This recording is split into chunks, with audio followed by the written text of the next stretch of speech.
Hello everyone, welcome back to our channel. Are you struggling with excessive hair fall? Tired of trying chemical based shampoos with no lasting result?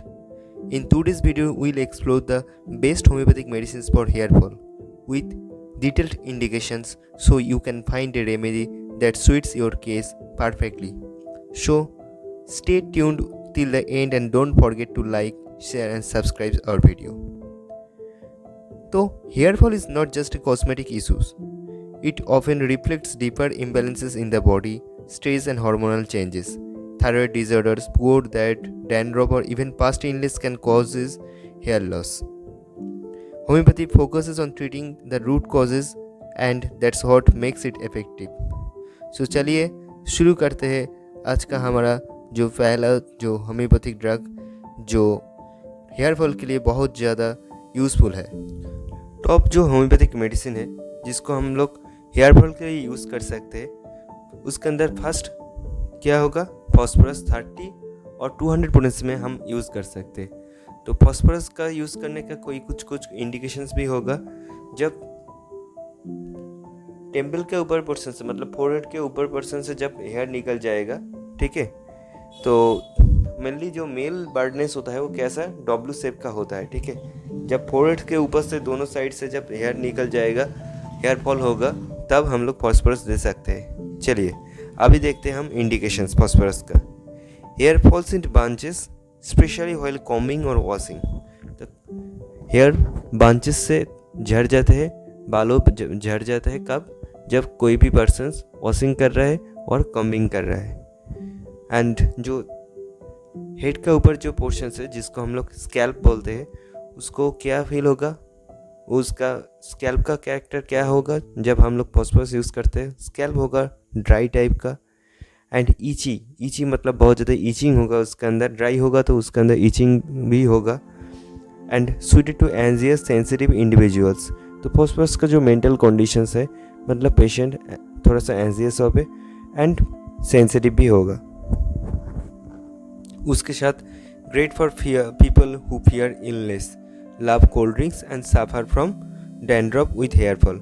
मतलब जो persons ऐसे person जिसका phosphorus का symptoms होगा, मतलब हम लोग जो हेयर फॉल है वो कॉन्स्टिट्यूशन ट्रीटमेंट करना होगा, तो हम कैसे ड्रग को इंडिविजुअलाइज कर सकते हैं। तो फॉस्फोरस हम तब दे सकते हैं जब पेशेंट का कोल्ड ड्रिंक्स की तरफ एक क्रेविंग रहेगा। मतलब फॉस्फोरस पेशेंट्स आइसी कोल्ड बहुत ज़्यादा पसंद करते हैं, ठीक है।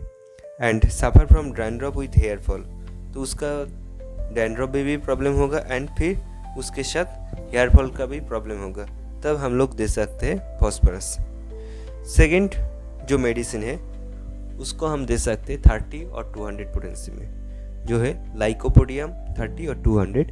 ये मेनली एक डीप एक्टिंग मेडिसिन है एंड जो हेयर फॉल है वो भी एक क्रॉनिक केसेस है। तो हम लाइकोपोडियम कब देंगे, जब प्रीमैच्योर बाल्डिंग होगा, मतलब इससे पहले, मतलब अभी भी उसका बालों झड़ने का टाइम नहीं आएगा, फिर उसके पहले ही उसका बाल झड़ रहा है, ठीक है।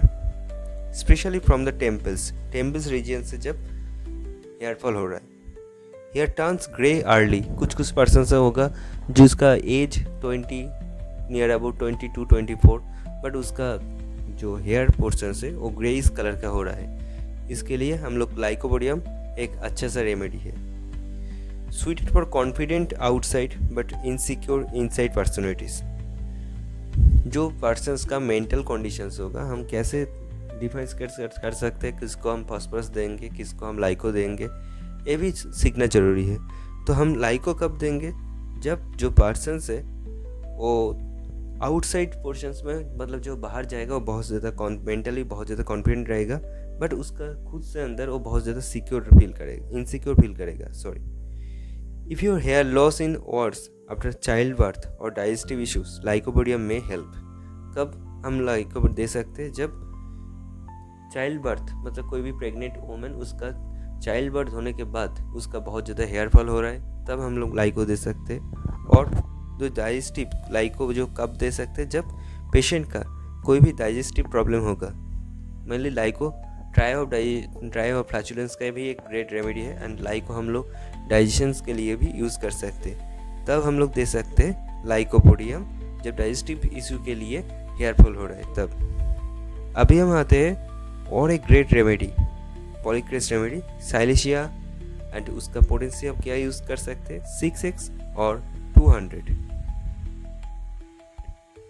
तो इसका भी एक इंडिकेशन है क्या, hair fall due to poor nutrition और स्कैल्प इन्फेक्शंस। मतलब जब कब दे सकते हैं हम लोग, हेयर फॉल कब होगा, हेयर फॉल प्योर न्यूट्रिशन के वजह से हेयर फॉल हो रहा है। एंड उसके साथ जो हेड के ऊपर का जो कवरिंग है स्कैल्प, उसका क्या होगा, उसमें इन्फेक्शंस हो जाएगा। स्कैल्प इज सेंसिटिव, बॉयल्स और पिंपल्स प्रेजेंट। एंड स्कैल्प के ऊपर में पोर पर्सन्स में क्या होगा, बॉयल्स और पिंपल्स होगा, ठीक है। It strengths the hair roots, perfect for chronic hair fall with weak nails and skin issues. हम लोग जब हेयर फॉलिकल्स में हेयर फॉल बहुत ज़्यादा हो रहा है तब क्या करना होगा, हेयर जो रूट है उसको प्रोटेक्ट करना होगा। एंड उसके लिए क्रॉनिक हेयर फॉल को रिमूव करना होगा। एंड उसके लिए कुछ सिम्टम्स भी इम्पोर्टेंट है। कब हम साइलोशिया दे सकते हैं, जब उसका पेशेंट के हेयर फॉल का प्रॉब्लम है, ठीक है, स्कैल्प के अंदर बहुत सारे इन्फेक्शंस हो रहा है, बॉयल्स पिंपल्स देखा जा रहा है, ठीक है। उसके साथ उसका नेल्स बहुत ज़्यादा वीक होगा एंड स्किन डिजीज भी होगा, तब हम लोग साइलेशिया यूज़ कर सकते हैं। नेट्राम्यूर 30 और 200, ये भी मेडिसिन हम कॉन्स्टिट्यूशनली यूज़ कर सकते हैं, बट डिफरेंशिएट हम कैसे करेंगे। नेट्राम्यूर का जो मेंटल कंडीशन है पेशेंट का, वो हमको समझना पड़ेगा, हम लोगों को समझना पड़ेगा। हेयर लॉस आफ्टर ग्रीप, क्योंकि नेट्राम्यूर बहुत ज़्यादा जिद्दी टाइप का पर्सन है, उसका ग्रीप एंगर इश्यूज बहुत ज़्यादा है। तो जब कोई भी पर्सन आपका खुद का ग्रीप लॉस खो चुका है, उसके बाद कोई भी इंसिडेंट पहले हो चुका है, उसके बाद उसका प्रॉब्लम देखा जाया है, मतलब उसका हेयर फॉल हो रहा है, ठीक है, कोई भी इमोशनल शॉक्स के वजह से कोई भी इमोशनल शॉक हुआ उसका, उसके बाद से वो मतलब फील कर रहा है जो उसका हेयर फॉल हो रहा है, ठीक है, और उसके एनीमिक कंडीशन देखा जाए तब हम लोग दे सकते हैं नेट्राम्यूर। मतलब मेंटेन कंडीशंस यहाँ पे बहुत ज़्यादा ज़रूरी है। एंड उसके साथ जो स्कैल्प है वो क्या टाइप का होगा, ग्रीजी टाइप का होगा। ग्रीजी मतलब थोड़ा सा ऑयली टाइप का भी होगा एंड डैंड्रफ भी प्रेजेंट रहेगा। तो हम पहले देख चुका था जो फॉस्फोरस का जो स्कैल्प था वो किंतु ड्राई था, बट नेट्राम्यूर का जो स्कैल्प है वो है ग्रीजी टाइप का। डैंड्रफ दोनों तरफ से भी प्रेजेंट है, बट ये है डिफरेंशिएट, नेट्राम्यूर में ग्रीजी टाइप का स्कैल्प होगा एंड उसमें फॉस्फोरस में ड्राई टाइप का। तो this is for people who suffer silently and bottled up emotions.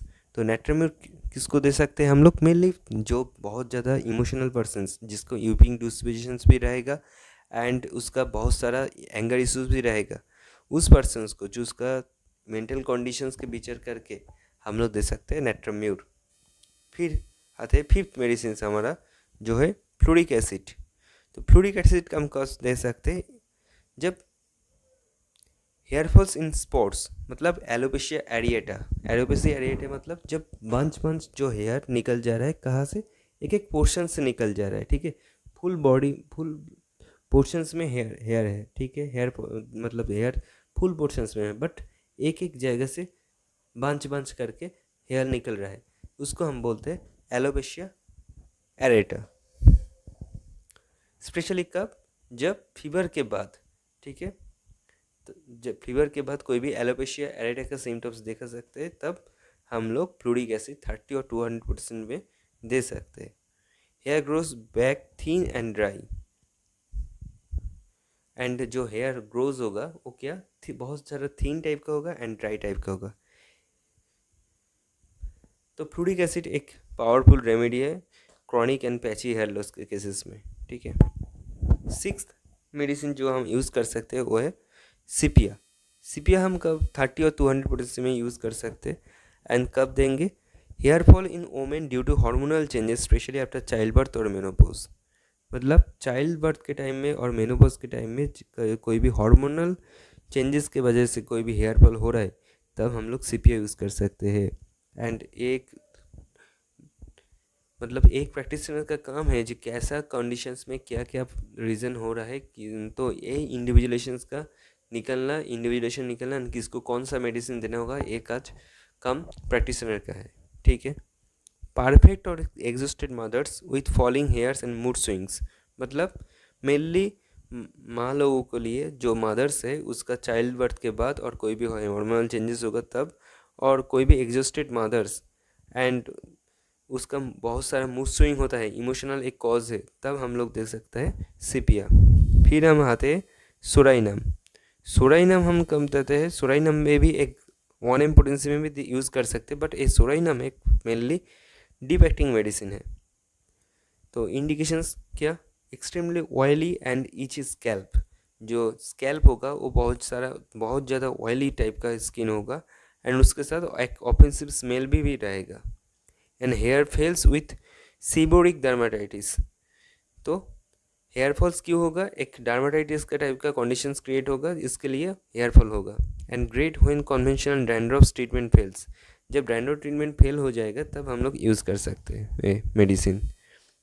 अब मदर टिंचर क्या क्या मदर यूज़ कर सकते हैं हम लोग, इट इज़ यूज्ड एक्सटर्नली, जो मदर हम लोग यूज़ कर सकते हैं जो है जावरंडी मदर। जावरंडी मदर हेयर फॉल्स के लिए एक बहुत यूज़फुल एक मेडिसिन है, ठीक है। It is used externally with oil to stimulate hair follicles and improve scalp blood circulations. तो क्या करेगा ये जो जावरंडी मदर, ये हम लोग जो कोकोनट ऑयल के साथ मिक्सड करके 10 से 20 ड्रॉप्स कोकोनट ऑयल के साथ मिक्सड करके जब हेयर फॉलिकल्स से जहाँ पे बहुत सारा हेयर लॉस हो रहा है उसमें देंगे तो बहुत सारा काम करेगा। एंड उसके साथ आध कप पानी में 10 से 20 ड्रॉप्स जावरनी मदर रोज़ पीना पड़ेगा 1 से 2 टाइम, ठीक है। तो उसके बाद आपका हेयर फॉल होने का चांसेस बहुत ज़्यादा कम जाएगा, बट ये कंटिन्यू अपना आपको 5 से 6 महीने करना होगा, उसके बाद आपको रिजल्ट देखने को मिलेगा। एंड इसके साथ ये तो मेनली एक जो हेयर फॉल है ये तो मेनली क्रॉनिक कंडीशंस है, इसके साथ हम लोग क्या कर सकते हैं, कुछ टिप्स हम लोग को करना पड़ेगा, जो है हम लोगों को protein rich and iron rich diet follow करना होगा, ठीक है। एंड कोई भी हर्ट्स टाइप का शैम्पूज, मतलब जो जिसमें बहुत ज़्यादा एल्कली पोर्शन है उस टाइप का शैम्पू यूज़ नहीं करना होगा।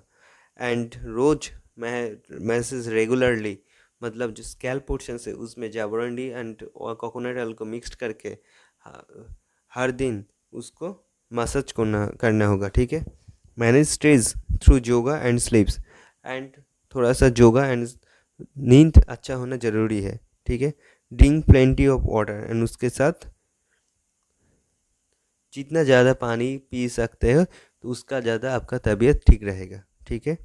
Homeopathy works based when combined with a healthy lifestyle, and जब होम्योपैथी कब अच्छे से काम करेगा, जब आपका लाइफस्टाइल भी हेल्दी होगा एंड उसके साथ मेडिसिन भी ठीक से यूज़ किया जा सकता है, तब जो होम्योपैथी है ना वो सबसे ज़्यादा अच्छा काम करेगा, ठीक है। चलिए।